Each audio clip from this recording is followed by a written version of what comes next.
কলকাতার ছোট পর্দা থেকে বড় পর্দা দুই জায়গাতেই সমান জনপ্রিয় মধুমিতা সরকার। পর্দার বাইরেও ব্যক্তিজীবন নিয়েও টালিপাড়ায় ছিলেন আলোচনার শীর্ষে। তবে এবার আলোচনায় ঘি ঢেলে জীবনের অন্যতম গুরুত্বপূর্ণ দিনে পা রাখলেন তিনি। প্রিয় মানুষটিকে সঙ্গে করে নতুন অধ্যায় শুরু করলেন এই তারকা। ঘরোয়া আয়োজনে সম্পন্ন হয় তার বিয়ে।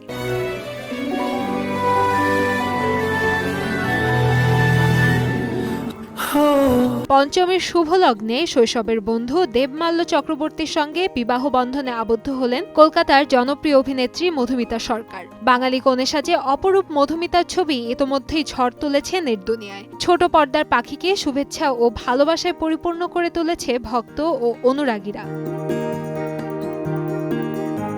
বারুইপুরে ঘরোয়া অথচ রাজকীয় আয়োজনে সম্পন্ন হয় এই বিয়ে।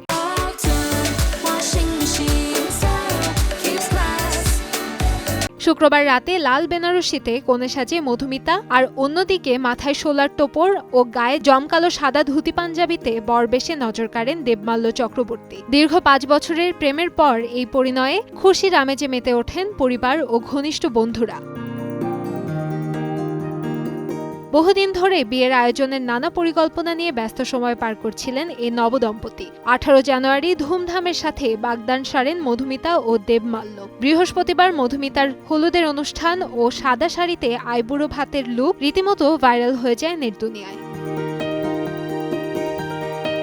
এর আগে মাত্র 18 বছর বয়সে ইন্ডাস্ট্রির আরেক অভিনেতা সৌরভ চক্রবর্তীর সঙ্গে বিবাহ বন্ধনে আবদ্ধ হয়েছিলেন মধুমিতা। তবে দীর্ঘস্থায়ী হয়নি সেই সম্পর্ক।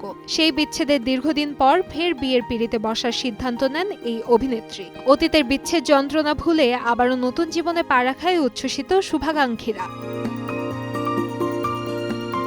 কান্তাময়ী স্নেহা, সময় সংবাদ, ঢাকা।